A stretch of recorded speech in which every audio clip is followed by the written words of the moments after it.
l'observation des fêtes juives, de coutumes et de traditions païennes constituent des signes clairs que nos assemblées sont infiltrées par ces individus, par des faux prophètes. L'observation des fêtes juives, Pâques, Pentecôte, est-ce que vous voyez ça? Hanouka, tout ça. Toutes ces fêtes juives-là, que vous voyez certains assemblées qui observent certaines dates. Ah, nous célébrons la Pâque. Ah bon? Est-ce que nous, c'est de cette manière que nous célébrons la Pâque? Nous ne célébrons pas la Pâque à la manière juive. Nous célébrons la Pâque à la manière dont les apôtres nous ont présenté dans la Bible. Ce n'est pas entendre un mois tel que nous sommes là, nous sommes en train de célébrer la Pâque. Parce que la Pâque, c'est quoi? La Pâque, c'est la mort de l'agneau. Vous voyez? L'agneau, c'est-à-dire l'agneau qui est décédé, nous mangeons sa chair. Et aujourd'hui, l'agneau que nous mangeons, c'est la parole. Mais, sur le plan doctrinal, nous célébrons la Pâque quand on mange les repas du Seigneur, c'est-à-dire ce qu'on appelle communément la Sainte Seine. On peut le faire tous les jours, on n'a pas besoin d'attendre un mois. Maintenant, ceux qui observent la Pâque par rapport au calendrier juif, nous disons que ces gens-là sont des faux prophètes, sont dans l'égarement total. Tous ces coutumes païennes, ces traditions païennes, de Noël, toutes ces fêtes que vous connaissez le 8 mars là, on parlera aussi de ces choses. Dans les églises qui observent toutes ces coutumes-là, ces églises-là sont dirigées par des faux prophètes. Parce qu'un ministre de Dieu authentique ne peut pas observer toutes ces coutumes. Ah, Noël, vous voyez dans une église, Jésus est né. Est-ce que dans la Bible là que nous lisons, Jésus était né le 25 décembre? Est-ce que vous voyez ça? Les fêtes des pères, les fêtes des mères. Vous allez voir que tous ces faits étrangers dans certaines églises est entré dans certaines églises. Il y a des églises qui observent ça. Donc, alors, nous disons que les assemblées qui sont dirigées par ces individus, ces gens-là sont des faux prophètes. 11e facteur, qui est notre dernier facteur, l'une des plus grandes caractéristiques des faux prophètes est la division. Ça, on vous expliquera. Ça, moi-même, je toucherai ça. Je vais vous expliquer comment les faux prophètes divisent des familles, divisent les amis. Vous allez voir, les gens étaient soudés. Vous voyez? Maintenant, si les faux prophètes veulent séparer ces gens-là, il veut récupérer l'un parmi eux, il va maintenant commencer à diaboliser toutes ces personnes-là pour pouvoir récupérer cette personne-là. C'est comme ça les faux prophètes opèrent. Leur mode opératoire, c'est aussi la division. Je vous expliquerai comment ils divisent par des prophéties mensongères. Vous voyez? Ils peuvent même donner tout un message, prêcher un message. C'est-à-dire, il est en train de cibler seulement une personne, il sait que ça lui concerne. Pour pouvoir récupérer la vie de cette personne-là. C'est leur mode opératoire aussi. Je vous parlerai comment ils divisent. Il y a beaucoup de choses, je vais vous expliquer cela. Il y a des familles aujourd'hui qui sont divisées à cause des faux prophètes. Il y a des enfants qui sont abandonnés dans la rue à cause des faux prophètes. Vous voyez? Vous savez les faux prophètes, comment ils opèrent?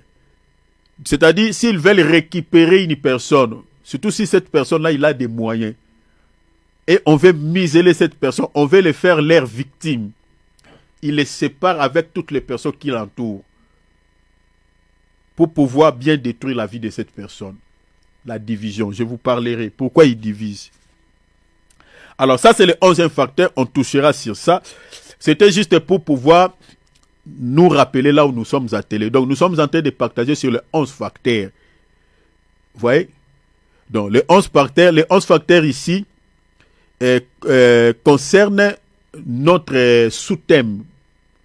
Est sorti par rapport à ces sous-thèmes que nous sommes en train d'aborder. Parce que nous sommes en train de partager sur les modes opératoires et les signes qui caractérisent les faux prophètes. Et concernant ces sous-thèmes, nous avons énuméré au moins 11 facteurs que nous allons aborder ici. Et jusque-là, nous sommes attelés sur le 3e facteur. Le 3e facteur, nous l'avons intitulé « Est-il possible qu'un serviteur de Dieu authentique fasse les mêmes pratiques que le faux prophète ?»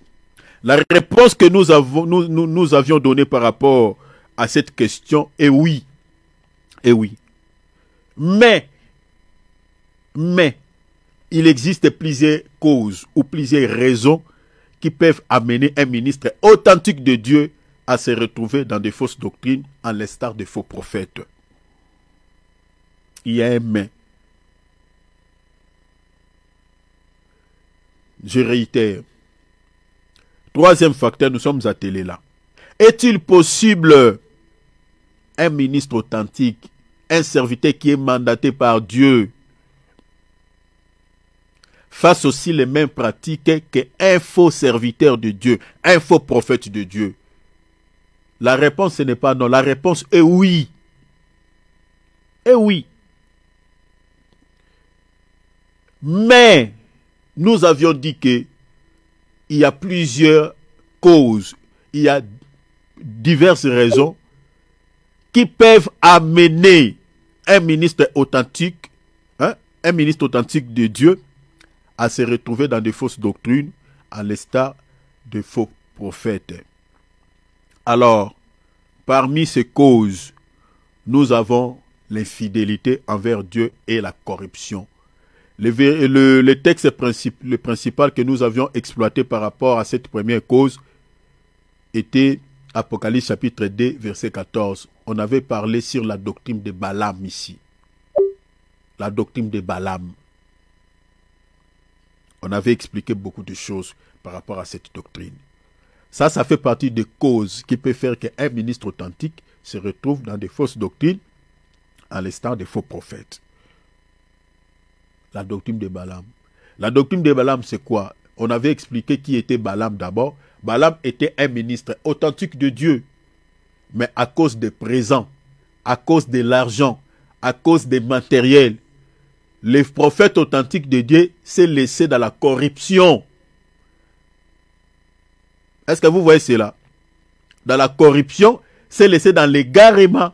Il s'est écarté du droit chemin et il a suivi la voie de l'égarement. La doctrine de Balaam, c'est aussi les viandes sacrifiées aux idoles. On avait expliqué que les viandes sacrifiées aux idoles, c'est un enseignement faux. Parce que nous mangeons une viande qui n'est pas sacrifiée aux idoles. C'est-à-dire la viande que nous mangeons, c'est l'agneau, c'est-à-dire la parole authentique. Alors la viande sacrifiée aux idoles, c'est un faux enseignement. Donc c'est-à-dire, un ministre infidèle, un ministre qui s'est laissé dans la corruption, il ne prêche plus la vérité. Il ne dit plus la vérité aux enfants de Dieu. Aujourd'hui, c'est ça ce qu'on retrouve dans plusieurs endroits. Vous allez voir qu'il y a bien des serviteurs qui étaient des ministres authentiques, qui prêchaient la vérité, mais qui ne prêchent plus la vérité. À cause de quoi? À cause de la corruption. De l'infidélité envers Dieu. L'argent, les présents. La doctrine de Balaam, c'est quoi? C'est aussi, c'est livré à l'impudicité. Par rapport à l'impudicité, on avait expliqué des dimensions. Parce qu'il y a l'impudicité physique, c'est-à-dire l'impudicité, c'est l'acte sexuel en dehors du mariage, de ce cadre que la Bible nous présente, c'est-à-dire les mariages. Mais l'impudicité sur le plan spirituel, c'est aussi la convoitise de la chair. Tu es dans le Seigneur, mais tu te laisses entraîner aussi dans le monde. C'est aussi l'impudicité. On avait expliqué beaucoup de choses par rapport à cette première cause qui peut faire qu'un ministre authentique se laisse entraîner dans l'égarement. Dans l'égarement. Donc on avait expliqué beaucoup de choses par rapport à cela. Alors, deuxième cause, l'ignorance et le manque d'affermissement. Le texte principal qu'on avait exploité par rapport à cette deuxième cause est 2 Pierre, l'épître de 2 Pierre, chapitre 3, verset 15 à 16. Vous allez voir, l'apôtre Pierre est en train de dire que les personnes ignorantes et mal affermies tordent le sens des Écritures. Vous voyez? Et l'apôtre Pierre ajoute, il dit, c'est pour les ruines. C'est-à-dire ces gens-là qui sont mal affermis, qui tordent le sens des autres Écritures de la Bible. Par l'ignorance, par manque d'affermissement, l'apôtre Pierre dit que c'est aussi pour leur propre ruine. C'est-à-dire un ministre de Dieu ignorant, mal affermi, la Bible dit ne comprend pas les Écritures. Lisez ce livre de 2 Pierre 3, 15, 16. Un serviteur de Dieu ignorant, mal affermi, il tord souvent l'essence des Écritures. Il ne comprend pas l'essence de la parole. 2 Pierre 2, 15. C'est 2 Pierre, oui. 2 Pierre chapitre 3. Non, 2. Oh, 2 Pierre chapitre 2. Hein? Oui, oui. Après avoir quitté le droit chemin, ils se sont égarés en suivant la voie de Balaam, fils de Beurre, qui aima le salaire de l'iniquité. Non, je parlais de personnes ignorantes et mal affermies, qui tordent l'essence des Écritures. C'est l'épître de 2 Pierre chapitre 3, versets 15 à 16. Vérifiez ça. Vérifiez ça. Non, là, il met croyez que la patience de notre Seigneur. Ouais, c'est ça. Ok. Continuez. Comme notre bien-aimé frère. Comme notre bien-aimé frère, c'est ça. Vous l'a aussi écrit selon la sagesse. Voilà. Qui lui a été donné. Donc c'est ça. Tu peux t'arrêter là, mon frère, ça va. C'est ça l'écriture. Donc c'est 2 Pierre chapitre 3, versets 15 à 16. Donc, l'apôtre Pierre nous exhorte ici qu'il y a bien de gens qui ne comprennent pas les Écritures, qui ne comprennent pas les textes de la Bible, qui tordent l'essence des Écritures. L'apôtre Pierre dit que c'est à cause de l'ignorance, c'est à cause c'est-à-dire manque d'affermissement qui fait que ces gens-là ne comprennent pas les Écritures. Et l'apôtre Pierre dit que c'est pour leur propre ruine que ces gens-là, prêchent mal la parole de Dieu. Ouais, c'est aussi pour leur propre ruine. C'est-à-dire, un serviteur de Dieu qui prêche mal la parole de Dieu, c'est aussi pour sa propre destruction. La ruine dont l'apôtre Pierre fait mention, c'est l'enfer, au fait. C'est la destruction éternelle. C'est l'enfer. Hein, vous pouvez lire ça dans 2 Thessaloniciens, chapitre 1er, versets 8 à 9. C'est là où on nous parle d'une ruine éternelle. Est-ce que vous voyez cela? Donc, c'est ça, au fait. Donc, c'est pour cela. Vous allez remarquer, même Jésus a dit aux pharisiens et aux scribes, il dit aux pharisiens, il dit, vous fermez aux hommes les royaumes des cieux et vous n'y entrez pas vous-même. Vous voyez? Donc c'est-à-dire un serviteur de Dieu qui prêche mal la parole de Dieu, lui-même, c'est-à-dire cet enseignement-là ne le sauvera pas. Et les gens qui l'écoutent aussi ne seront jamais sauvés. C'est ça ce que Jésus dit aux pharisiens et aux scribes. Je suis dans Matthieu 23, 13. Il dit, vous fermez aux hommes la porte. Il fermait comment? Par l'enseignement. Il donnait un enseignement qui ne permettait pas aux gens d'avoir l'accès au royaume des cieux. Et Jésus dit, vous fermez aux hommes. Il dit, c'est-à-dire, cet enseignement-là que vous êtes en train de prêcher, vous pharisiens, vous scribes, ça ne sauvera pas toutes ces personnes-là qui vous écoutent. Et vous-même aussi, ça ne vous sauvera pas. La raison pour laquelle vous allez voir dans 1 Timothée chapitre 4, verset 16, Paul dit à Timothée, veille sur toi-même, sur ton enseignement.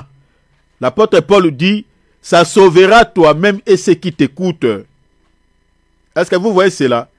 C'est-à-dire, l'enseignement, c'est pour cela qu'un serviteur de Dieu doit veiller sur ce qu'il prêche, sur son enseignement. Parce que ça va sauver d'abord sa propre vie, comme je prêche là. Je ne prêche pas seulement pour vous, mais l'enseignement que je prêche là, ça va sauver aussi ça sauvera ma vie. Donc je dois bien veiller à ce que je suis en train de prêcher, à ce que je suis en train de donner comme enseignement. Parce que mon salut est attaché à ce que je prêche comme parole. Vous voyez, lisez 1 Timothée chapitre 4 verset 16. Paul conseille comme ça à Timothée, il dit, veille sur ton enseignement.